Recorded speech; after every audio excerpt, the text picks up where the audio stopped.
انہوں نے پوچھا تھا کہ کوئی سیونگ اکاؤنٹ میں انہوں نے پیسہ رکھوایا ہوا ہے اور کچھ ایسی پیچیدگی ہے کہ فی الحال اس کو تبدیل بھی نہیں کر سکتے ہیں، اور اس میں جو مطلب پروفٹ سود کی شکل میں آ رہا ہے اس کا کیا کریں؟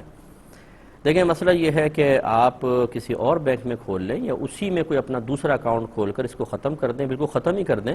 اور آہستہ آہستہ پھر وہ اکاؤنٹ اگر آپ کوئی کاروبار وغیرہ کرتے ہیں تو وہ سب کو آپ بھیج دیں گے تو تبدیل کرنا کوئی مشکل نہیں ہوتا ہے۔ بہرحال جب تک یہ آپ کا پیسہ اس میں موجود ہے اور اس پہ جو سود بن رہا ہے، اب اس کے بارے میں دو آرا ہے جو آپ رائے قبول کرنا چاہیں۔ ایک رائے تو یہ ہے کہ وہ سود ہے اس کو چھوڑ دیں، بینک کیا کرتا ہے یہ اس کا ہیڈک ہے، وہ اس کا وبال اس کے سر پر ہے، آپ اپنا بس پیسہ لیں، اس کو کہہ دیں کہ ہم نہیں لیتے ہیں۔ ایک صورت یہ ہے۔ دوسرا بعض کی رائے یہ ہے کہ اگر آپ چھوڑ دیں گے تو اس پیسے کو یقیناً کسی نہ کسی غلط کام میں ہی یوز کیا جائے گا، اور ہو سکتا ہے کہ اس کو سودی رولنگ میں ہی لیا جائے،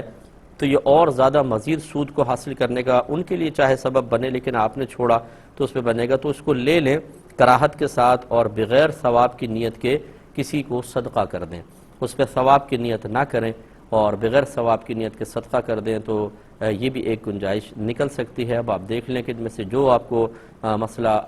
پہ آپ عمل کرنا چاہیں کر سکتے ہیں۔ وہ تقوی ہے، اور لے لینا یہ فتویٰ ہے کہ یہ آپ کے لیے دل میں کراہت رکھ کر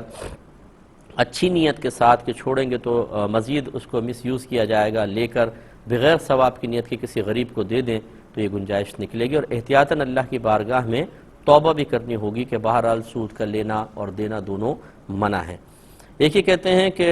جب سرکاری ملازم ریٹائر ہوتے ہیں تو گورنمنٹ کی طرف سے ان کو بینیفٹس دیے جاتے ہیں، تو وہ لینا کیسا ہے؟ تو دیکھیں، اس میں کوئی حرج نہیں ہے، یہ ایک انعام کی صورت ہے، تحفہ ہے، گفٹ ہے گورنمنٹ کی طرف سے یا کسی بھی ادارے کی طرف سے، پرائیویٹ ادارے بھی بعض اوقات دیتے ہیں، تو وہ بالکل لے سکتے ہیں، اس میں شرعاً کوئی حرج نہیں ہے۔ یہ کہتے ہیں کہ کچھ بچے گھر میں آئے، کوئی تقریب تھی تو وہ بستر اور صوفہ وغیرہ ناپاک کر گئے، تو اب اسے پاک کیسے کیا جائے؟ دیکھیں، مسئلہ یہ کہ اگر تو چمڑے کے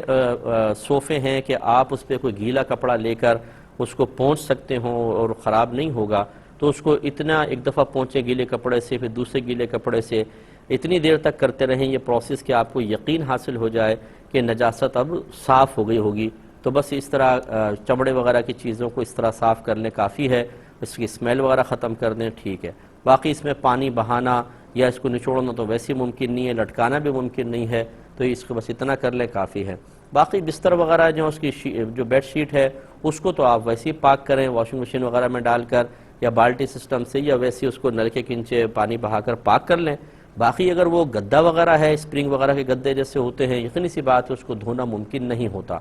تو میں پہلے بھی اصول آپ کو بتا چکا ہوں کہ اگر کوئی چیز ناپاک ہو جاتی ہے، ہر ناپاک چیز کو پاک کرنے کا شریعت کی جانب سے مطالبہ نہیں ہے۔